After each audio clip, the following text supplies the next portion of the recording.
Hello everyone, welcome to ओकुल में आप सभी का स्वागत है। आइए अपने इस कोर्स लक्ष्य 100 plus 90 days revision series for UPSC CSE prelims को आगे बढ़ाएंगे।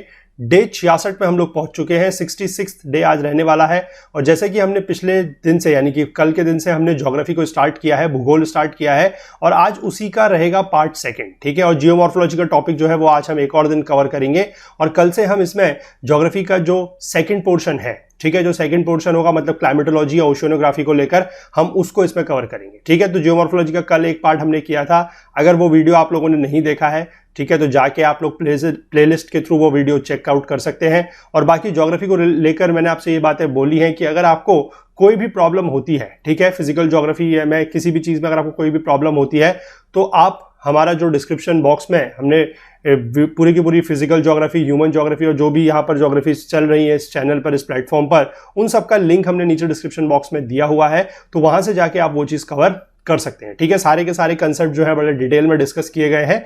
ठीक है, तो उसको आप पूरा वहां पर चीजों को देख सकते हैं। ठीक है, तो इस कोर्स में एनरोल अगर अभी तक आप लोगों ने अगर नहीं किया है तो वो भी आप लोग जरूर कर लीजिए। ठीक है, मैं रोज आप लोगों से ये रिक्वेस्ट कर रहा हूं और जो लोग इस कोर्स को रेगुलरली फॉलो कर रहे हैं उनसे भी मेरी ये रिक्वेस्ट रहेगी कि प्लीज थोड़ा सा इस कोर्स के बारे में और लोगों को भी शेयर करें, जानकारी दें। ठीक है, तो चलिए आज के दिन के क्वेश्चंस का डिस्कशन स्टार्ट करेंगे। देखेंगे आज के दिन के क्वेश्चंस क्या है। तो ये देखिए आज के दिन का जो पहला क्वेश्चन है, जियोमॉर्फोलॉजी को ही अभी हम कंटिन्यू कर रहे हैं, ध्यान रखिएगा। ठीक है, तो पहला क्वेश्चन ये है आज के दिन का कि consider the following pairs of discontinuities and corresponding earth layers. ठीक है, ये कुछ डिसकंटिन्यूटीज के नाम आप लोगों ने सुने होंगे, जैसे मोहोरोविसिक डिसकंटिन्यूटी। ठीक है, इसको मोहो डिसकंटिन्यूटी भी बोला जाता है शॉर्ट में। ठीक है, फिर है रैपिटी डिसकंटिन्यूटी, गुटेनबर्ग डिसकंटिन्यूटी और लेहमन डिसकंटिन्यूटी। और ये जो अर्थ की लेयर है यानी कि कहां पर ये पाई जाती हैं, जैसे कि crust and lower mantle and outer core, upper mantle and lower mantle और outer core and inner core, तो इनमें से कौन सा जो पेयर है वो करेक्टली मैच्ड है। ठीक है, ये आप लोगों को बताना है। चलिए 15 सेकंड का टाइम आप लोगों के पास रहेगा, जवाब दे सकते हैं इसका आप लोग। Discontinuities and corresponding earth layers, यानी कि कौन सी डिसकंटिन्यूटी है वो किस लेयर के बीच में पाई जाती है, किन लेयर्स के बीच में। ठीक है, जवाब आप लोगों को देना है मोहो डिसकंटिन्यूटी, रैपिटी, गुटेनबर्ग और लेहमन। ये देखिए इसका जो सही जवाब है दैट इज ऑप्शन सी। ठीक है, सिर्फ 1 और 4 जो है वो करेक्टली मैच्ड है, यानी कि मोहोरोविसिक या मोहो डिसकंटिन्यूटी जो है वो आपकी upper and crust and upper mantle के बीच में होती है और जो लेहमन डिसकंटिन्यूटी है वो आपकी आउटर एंड इनर कोर के बीच में होती है। ठीक है, बाकी ये दोनों जो है ये यहां पर नहीं होती है। ठीक है, आइए इसके बारे में देखते हैं डिटेल में डायग्राम के फॉर्म में कि कहां पर ये चीजें होती हैं। ये देखिए ये है, ये मैंने आप लोगों के लिए एक डायग्राम बना के दिखाने की कोशिश की है। जो आपका क्रस्ट है, ठीक है, क्रस्ट और अपर मेंटल के बीच में जो होती है दिस इज योर मोहोरोविसिक डिसकंटिन्यूटी, या जिसको मैं बोल रहा हूं कि मोहो डिसकंटिन्यूटी भी बोला जाता है। ठीक है, इसके बाद जो आपका अपर मेंटल है और जो लोअर मेंटल है उसके बीच में होती है रैपिटी डिसकंटिन्यूटी। ठीक, लोअर मेंटल और आउटर कोर के बीच में होती है गुटेनबर्ग और आउटर एंड इनर कोर के बीच में होती है लेहमन। ठीक है, और ये जो पार्ट्स है यानी कि जो क्रस्ट है, जो मेंटल है, जो कोर है, वो किस मटेरियल से बना होता है मैंने आपको यहां पर वो भी दिखाया है। देखिए सियाल, सीमा एंड योर नाइफ। ठीक, उसके बाद जो अर्थ की लेयर्स हैं, जैसे कि आप कह सकते हैं लिथोस्फेयर। लिथोस्फेयर क्या होता है, आपका जो क्रस्ट है और जो अपर मेंटल का ऊपर का थोड़ा सा पार्ट है उसको बोला जाता है लिथोस्फेयर। ठीक है, उसी में एक लेयर और आती है that is known as your asthenosphere. ठीक, आपका जो मीजोस्फेयर होता है, आपने पता है, आप लोगों ने ये चीज पढ़ी भी होगी कि मीजोस्फेयर जो है वो एक लेयर ऑफ एटमोस्फेयर भी है, लेकिन वो एक लेयर ऑफ अर्थ भी होती है। ठीक है, अगर आप लोगों को पता है तो बहुत अच्छी बात है, अगर नहीं पता है तो प्लीज इस चीज को यहां से नोट डाउन कर लीजिएगा। अपर मेंटल और लोअर मेंटल को मिला के जो लेयर बनती है दैट इज योर मीजोस्फेयर। ठीक है, और एक इस लेयर होती है that is known as your barysphere. Outer core और इनर कोर को मिला के जो लेयर बनती है दैट इज योर बेरिस्फेयर। ठीक है, तो आई होप ये क्वेश्चन आप लोगों को बिल्कुल क्लियर हो गया होगा about the discontinuities and about all these layers, और कौन सी लेयर किस चीज से बनी होती है ये भी मैंने यहां पर लिखा हुआ है। ठीक है, क्वेश्चन इंपॉर्टेंट है, ध्यान रखिएगा, इस तरीके क्वेश्चन आ सकते हैं एग्जाम में और आए हुए हैं पहले। ठीक है, डिसकंटिन्यूटी से रिलेटेड क्वेश्चन यूपीएससी में आया हुआ है तो फिर से आ सकता है, प्लीज ध्यान रखिएगा। चलिए अगला क्वेश्चन देखते हैं। Consider the following statements in regard to sand dunes. ठीक है, सैंड ड्यून्स के रिगार्डिंग कुछ क्वेश्चन, कुछ स्टेटमेंट दिए गए हैं। पहला है barchans are crescent shaped dunes with the points or wings directed away from the wind direction. पहला। दूसरा स्टेटमेंट दिया गया है कि सीव्स are one winged barchans formed when there is a shift in wind direction. ठीक, और तीसरा स्टेटमेंट दिया गया है कि transverse dunes form when the supply of sand is poor and the wind direction is constant. तो इनमें से कौन सा स्टेटमेंट जो है वो सही है, ये आप लोगों को बताना है। रिगार्डिंग सैंड ड्यून्स हम लोग बात कर रहे हैं, ठीक है। रिगार्डिंग सैंड ड्यून्स, ये बेसिकली आपके सैंड ड्यून्स के वो है लैंडफॉर्म्स बाय द विंड, ठीक है। These are your landforms by the wind. तो इसका सही जवाब देखिए ऑप्शन सी है, दैट इज 1 and 2, ठीक है। ये तीसरा जो है ये गलत है। क्यों? क्योंकि ये जो यहां पर डेफिनेशन दी गई है कि when the supply of sand is poor and wind direction is constant, ये आपकी ट्रांसवर्स ड्यून की कंडीशन नहीं है, ठीक है। आइए डिटेल में देखेंगे थोड़ा सा इसके बारे में। क्रिसेंट शेप्ड ड्यून्स कॉल्ड बर्चांस या बार्चन्स या बरकांस, जो भी आप इसको बोलना चाहें, away with the points or wings directed away from the wind direction. देखिए ये विंड की डायरेक्शन है, ठीक है, ये विंड की डायरेक्शन है, और जो इसके विंग्स हैं ये इसकी अपोजिट डायरेक्शन में है, ठीक है। From where the wind direction is constant, यानी कि विंड डायरेक्शन जो है वो कांस्टेंट होनी चाहिए, and moderate, and where the original surface over which the sand is moving is almost uniform. तो ये कंडीशंस है for the formation of barchans which is a type of a sand dune formation, ठीक है। दूसरा है parabolic dunes. Parabolic dunes भी just आप कह सकते हैं कि सेम होते हैं विद एज कंपेयर टू या with respect to barchans, but only इनका जो डायरेक्शन है वो अपोजिट है, ठीक है। Form when sandy surfaces are partially covered with vegetation. ये कंडीशन है कि जो सैंडी सरफेस है जब वो पार्शियली आपकी वेजिटेशन से कवर्ड होती है तब बनते हैं पैराबोलिक ड्यून्स, ठीक है। And that means parabolic dunes are reversed barchans with the wind direction being the same, क्योंकि देखिए विंड डायरेक्शन यहां पर सेम है, लेकिन जो ये विंग्स की डायरेक्शन है ये यहां पर अपोजिट हो गई है, ठीक है, एज कंपेयर टू योर बर्चांस। तो इसलिए ये है अपोजिट ऑफ बर्चांस या रिवर्स बर्चांस इनको बोल सकते हैं, ठीक है। तीसरा जो है the third one is your seif. Seif is similar to barchan with only a small difference. Small difference क्या है कि they have got only one wing. जैसे आप बर्चांस में देख रहे हैं कि दोनों साइड विंग्स हैं, ठीक है, उसकी एक साइड की विंग अगर कट जाएगी तो दैट बिकम्स योर सीफ, बाकी डायरेक्शन जो है वो सेम है, ठीक है। This happens when there is shift in the wind directions या विंड कंडीशन। जब विंड की कंडीशन में शिफ्ट होता है तब ये बनते हैं आपके सीफ्स, ठीक है। And the lone wings of seif can grow very long and high. ये जो लोन है यानी कि जो एक साइड की जो विंग्स हैं वो काफी लंबे और ऊंचे हो सकते हैं, ठीक है। चलिए दो इसमें और बचे हैं, ट्रांसवर्स एंड लॉन्जिट्यूडिनल ड्यून्स, उनके बारे में देखते हैं। देखिए लॉन्जिट्यूडिनल ड्यून्स क्या होते हैं, they are form when supply of sand is poor and wind direction is constant. तो जो वहां पर क्वेश्चन में थर्ड स्टेटमेंट दिया गया था, जो डिफाइन किया गया था, वो लॉन्जिट्यूडिनल ड्यून्स था, ट्रांसवर्स ड्यून्स नहीं था, ठीक है।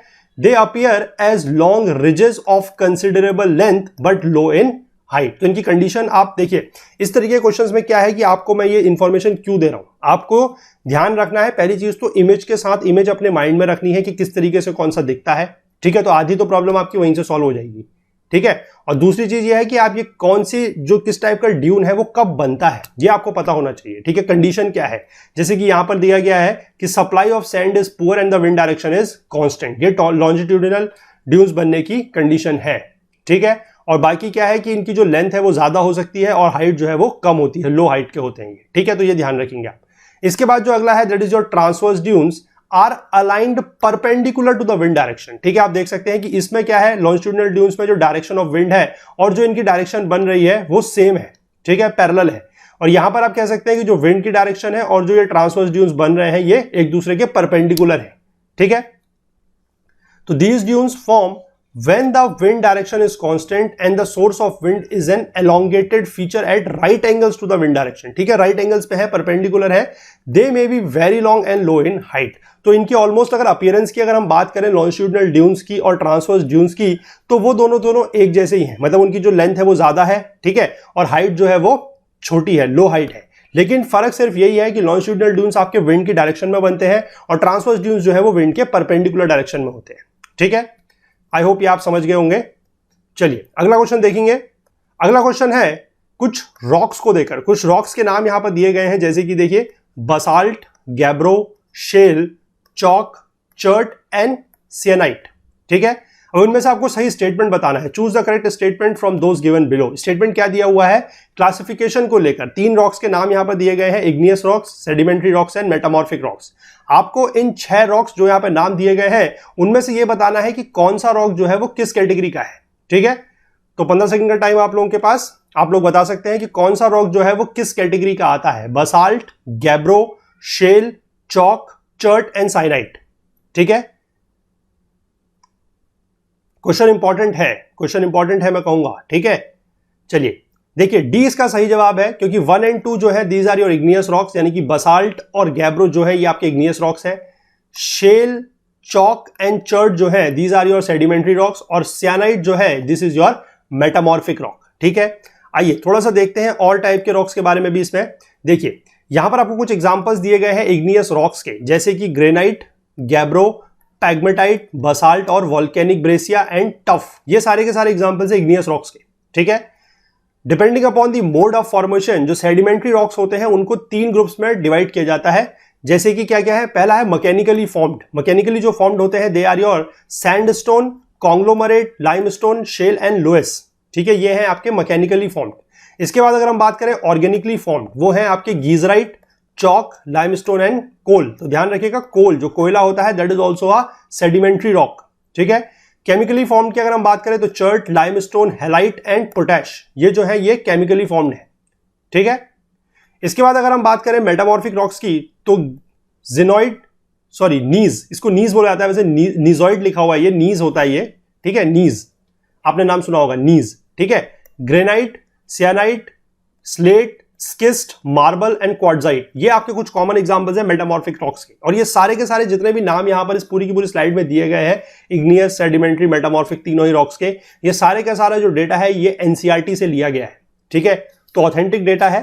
ठीक है, ऑथेंटिक डेटा है, और इन नाम्स को एटलीस्ट अगर आप इससे ज्यादा नाम याद रख सकते हैं इन टाइप्स ऑफ रॉक्स के, यानी कि इग्नियस, मेटामॉर्फिक, सेडिमेंट्री के, तो अच्छी बात है। लेकिन एटलीस्ट ये नाम जो यहां पर दिए गए हैं विद क्लासिफिकेशन कि कौन सा किस कैटेगरी का है, कौन सा किस टाइप का रॉक्स है, ये आपको प्लीज याद रखना ही पड़ेगा।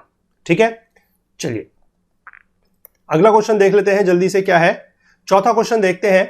Consider the following factors that control soil formation. ये कुछ सॉइल फॉर्मेशन फैक्टर्स हैं। ठीक है, क्या क्या है देखिए, पेरेंट मटेरियल, क्लाइमेट, टोपोग्राफी और टाइम।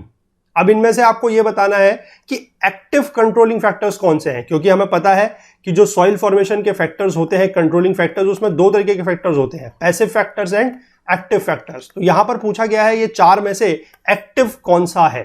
ठीक है, चलिए जवाब बता सकते हैं आप लोग इसका। 15 सेकंड का टाइम आप लोगों के पास। सॉइल फॉर्मेशन फैक्टर्स में से आपको, या कंट्रोलिंग फैक्टर्स जो है उसमें से आपको एक्टिव फैक्टर बताना है, पेरेंट मटेरियल, क्लाइमेट, टोपोग्राफी और टाइम में से।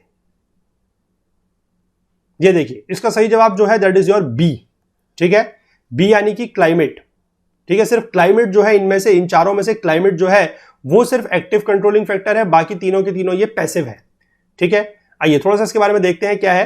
देखिए 5 बेसिक फैक्टर्स होते हैं which control the formation of soil, जैसे कि पेरेंट मटेरियल एक है, दूसरा है टोपोग्राफी, तीसरा है क्लाइमेट, चौथा है बायोलॉजिकल एक्टिविटी और पांचवा है टाइम। इन 5 को 2 ग्रुप्स में डिवाइड किया गया है, और वो 2 ग्रुप्स क्या क्या है। पहला है पैसिव, पैसिव में क्या क्या आता है, पेरेंट मटेरियल, टोपोग्राफी या फिर रिलीफ और टाइम।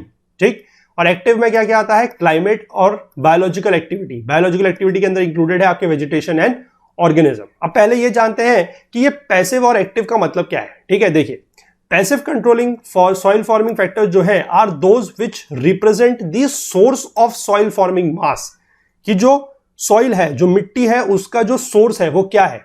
जैसे कि आप पैसिव में देखिए जो पेरेंट मटेरियल है दिस बिकम्स योर सोर्स। ठीक है, और कंडीशंस इफेक्टिंग इट, जैसे कि आपका टोपोग्राफी और रिलीफ है, ये एक कंडीशन है, टाइम आपका अनदर कंडीशन है जो सॉइल फॉर्मेशन में हेल्प करेगी। तो these are your passive factors. ठीक है, these provide a base on which the active soil forming factors work or act for the development of the soil. तो passive factors वो है जिनके ऊपर जो एक्टिव फैक्टर्स है वो काम करते हैं। ठीक है, पैसिव फैक्टर्स आप समझ गए, जो बेसिकली एक तो ये है कि जो सोर्स ऑफ सॉइल है, ठीक है, जो सोर्स, जो मास है सॉइल का, उसका जो सोर्स है वो, और दूसरा जो है कि जो कंडीशंस इफेक्ट करेगा, जैसे कि टोपोग्राफी वगैरह है, और टाइम है कि टाइम के साथ जिस तरीके से सॉइल मैच्योर होती है। और टोपोग्राफी का आपको पता है कि जहां पर हाई स्लोप होगा, जो हाई ग्रेडियंट होगा, वहां पर किस तरीके की सॉइल होगी, वहां पर डिपोजिशन कम होगा, जो प्लेन एरियाज होंगे वहां पर डिपोजिशन ज्यादा होगा।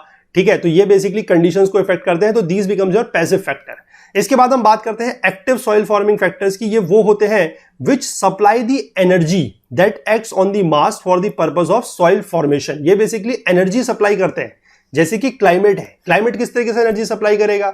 आपको पता है कि अलग अलग तरीके का क्लाइमेट क्या है, वो सॉइल में, उसमें अलग अलग तरीके की सॉइल बनेगी, ठीक है। टेम्परेचर जो कि क्लाइमेट का ही एक कंपोनेंट है, उससे क्या होगा कि टेम्परेचर बेसिकली आपका रेगुलेट करेगा बायोलॉजिकल एक्टिविटी को, कि कब आपका बायोलॉजिकल एक्टिविटी कम होगी, कब बायोलॉजिकल एक्टिविटी ज्यादा होगी। क्लाइमेट का एक और फैक्टर जैसे आप मान लीजिए मॉइस्चर, अब मॉइस्चर की वजह से क्या होगा कि मॉइस्चर अगर कम है या मॉइस्चर ज्यादा है तो उसकी वजह से अलग अलग टाइप की सॉइल बनेगी, ठीक है। तो that becomes your active controlling factor, ठीक है। और बायोलॉजिकल एक्टिविटी का आपको पता ही है कि जैसे ह्यूमस ऐड होता है, ठीक है, जो ऑर्गेनिक एक्टिविटी उसके अंदर होगी, वेजिटेशन जो है उसकी वजह से सॉइल पर फर्क पड़ेगा। तो ये सारे के सारे जो है ये एनर्जी सप्लाई करते हैं, ठीक है। तो इस तरीके से ये बन जाते हैं एक्टिव फैक्टर्स। और पैसिव फैक्टर्स वो हैं जो बेसिकली आपका सोर्स है और जो कंडीशंस है जो उसको इफेक्ट करती हैं सॉइल फॉर्मेशन को, दे बिकम योर पैसिव। ध्यान रखिएगा, इंपॉर्टेंट टॉपिक है। एनसीईआरटी में इतना ज्यादा डिटेल में ये चीज नहीं समझाई गई है कि एक्टिव और पैसिव है कौन से, ये तो दिया गया है, लेकिन एक्टिव फैक्टर क्या है, पैसिव फैक्टर क्या है और क्यों ये ऐसा होते हैं, ये एनसीईआरटी में भी मेंशन नहीं है, ठीक है। तो इंपॉर्टेंट इंफॉर्मेशन है, नोट कर सकते हैं, ठीक है। चलिए लास्ट क्वेश्चन देख लेते हैं दिन का क्या है।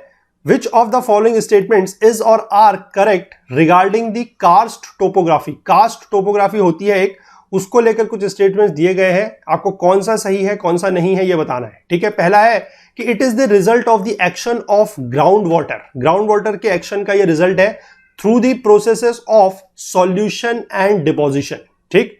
और दूसरा है कि it is a dominant feature of the limestone regions, जहां पर लाइमस्टोन होता है वहां के रीजन्स का ये डोमिनेटिंग फैक्टर है। तो इसमें से कौन सा स्टेटमेंट सही है ये आपको बताना है, ठीक है। चलिए बताइए, 1 ओनली, 2 ओनली, बोथ 1 and 2 और नाइदर 1 नॉर 2, ठीक है। कार्स्ट टोपोग्राफी को लेकर बात कर रहे हैं हम।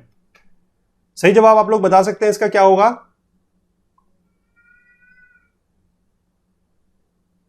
देखिए दोनों ही स्टेटमेंट जो है बिल्कुल सही है, statement 1 and statement 2 regarding karst topography. थोड़ा सा इसके बारे में देख लेते हैं क्या चीज है ये। देखिए ऐसे रॉक्स जैसे कि लाइमस्टोन और डोलोमाइट्स, ठीक है, जिनमें कैल्शियम कार्बोनेट ज्यादा होता है, they are rich in calcium carbonates. इसमें क्या होता है कि the surface water as well as the ground water through the chemical process of solution and precipitation deposition develop varieties of landforms. इनसे बहुत अलग अलग टाइप के लैंडफॉर्म्स बनते हैं, इरोजनल लैंडफॉर्म्स भी बनते हैं और डिपोजिशनल लैंडफॉर्म्स भी बनते हैं, ठीक है। तो these two processes of solution and precipitation are active in limestone और dolomites occurring either exclusively or interbedded with other rocks। यानी कि ये उस तरीके के रॉक्स में डोमिनेट करेगा, या तो जो सिर्फ लाइमस्टोन और डोलोमाइट के बने हैं, ठीक है, या फिर ऐसे रॉक्स जैसे मान लीजिए कोई और रॉक है उनके बीच में कहीं पर लाइमस्टोन का पार्ट है, तो लाइमस्टोन में क्या होगा कि सॉल्यूशन होगा, सॉल्यूशन का मतलब है कि लाइमस्टोन घुल जाएगा, ठीक है। तो उस तरीके के जो रॉक्स हैं, अगर वो रॉक्स एक्सक्लूसिवली अगर है तब भी आपका ये मतलब ये टोपोग्राफी बनेगी कार्स्ट टोपोग्राफी। और अगर आपका इंटरबेडेड है यानी कि किसी और रॉक्स के बीच में अगर वो लाई करते हैं तो उस रीजन में भी ये कार्स्ट टोपोग्राफी जो है ये बनेगी, ठीक है। और any limestone or dolomitic region showing typical landforms produced by the action of ground water through the processes of solution and deposition is called karst topography. इसको कार्स्ट टोपोग्राफी बोला जाता है after the typical topography developed in the limestone rocks of karst region. ये एक reason है karst, ठीक है, कहां पर है, in the Balkans adjacent to the Adriatic sea. तो ये चीज चाहे तो आप मैप में अभी देख सकते हैं, अदरवाइज जब हम अपने मैप्स के सेक्शन में चीजें कवर करेंगे तो वहां पर इस सी को हम लोग देख लेंगे कि एड्रियाटिक सी कहां पर है। और ये बल्कान रीजन जो है, बल्कान या बाल्कन रीजन इसको जो भी बोला जाता है, वो चीज हम मैप में बाद में देख सकते हैं। फिलहाल आप ध्यान रखिएगा कास्ट टोपोग्राफी को लेकर, और मैं बता रहा हूं कि इससे इरोजनल और डिपोजिशनल दोनों टाइप के लैंडफॉर्म्स बनते हैं, ठीक है। स्टैलेक्टाइट, स्टैलेग्माइट, पिलर्स, इस तरीके के लैंडफॉर्म्स भी इससे बनते हैं, ठीक है। तो इससे अलग अलग टाइप के लैंडफॉर्म्स बनते हैं। ये अगर आपको जानना है तो फिर से मैं कहूंगा कि ज्योग्राफी की जो सीरीज है जिसका नीचे डिस्क्रिप्शन बॉक्स में लिंक दिया गया है, fundamentals of physical geography NCERT class 11, पूरी की पूरी सीरीज यहां पर कंप्लीट है, 40 वीडियोस हैं, एक एक चैप्टर यहां पर बिल्कुल डिटेल में कवर किया गया है। जो बड़ा चैप्टर है उसको पार्ट बाय पार्ट में हमने डिवाइड कर करके कवर किया हुआ है, तो बहुत डिटेल में डिस्क्रिप्शन है, बहुत डिटेल में डिस्कशन किया हुआ है। तो आपको अगर कोई भी प्रॉब्लम आती है किसी भी पॉइंट को लेकर, किसी भी टॉपिक को लेकर, तो वो सीरीज को आप रेफर कर सकते हैं, ठीक है। नीचे डिस्क्रिप्शन बॉक्स में उसका लिंक दिया हुआ है, ओके। तो ये थे आज के दिन के 5 क्वेश्चंस जो हम लोगों ने यहां पर डिस्कस किए, और क्विज में भी ये क्वेश्चंस जो थे वो अवेलेबल थे।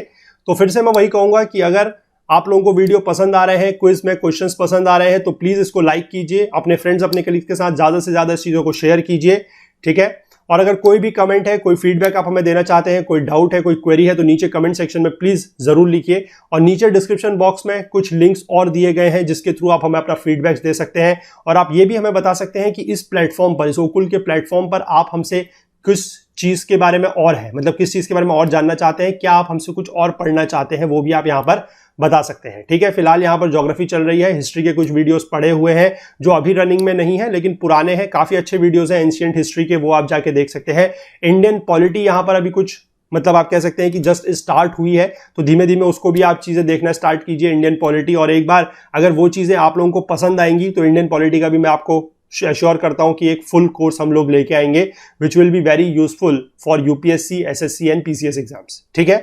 तो चलिए, अगर कोई और बात हम हमसे शेयर करना चाहते हैं तो वो हमारी ईमेल आईडी के थ्रू भी हमसे कर सकते हैं, दैट इज okul.co@gmail.com, ठीक है। और बाकी हमसे ज्यादा जुड़ने के लिए हमारा Facebook page, Twitter page, Telegram channel का यूज कर सकते हैं। और इंस्टाग्राम पे भी आप हमें फॉलो कीजिए, वहां पर भी अब आपको चीजें हम अपडेट्स कर रहे हैं, कुछ इंटरेस्टिंग फैक्ट्स हैं जो वहां पर आपको मिलते रहते हैं, ठीक है। कुछ मोटिवेशनल कोट्स वगैरह भी वहां पर आपको मिलते हैं, सो दैट कि कभी कभी ऐसा होता है दैट यू फील लो, ठीक है, तो वो हम नहीं चाहते, और वो सारी चीजें आपको वहां पर हमारे चैनल पर, हमारे हैंडल पर मिलेंगी, ठीक है।